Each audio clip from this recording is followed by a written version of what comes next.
Izzar So.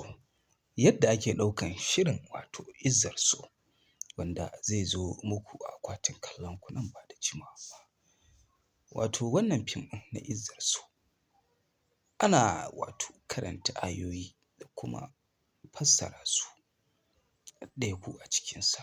Sanadiyan da ya sa ya yi shuhura ya yi shahara wanda har yanzu masoya suna kallo.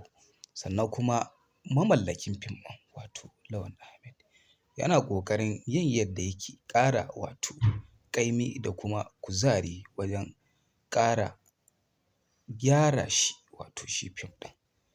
Ƙwarai da gaske suna nan ba dare ba rana. Ana nan ana shirin ana ɗaukan wato fim ɗin Izzar So.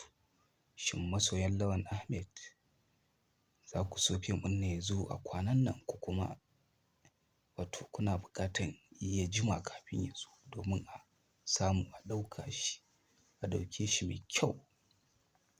Kada ku manta ku danna mana subscribing da alamar ƙararrawa domin samun update.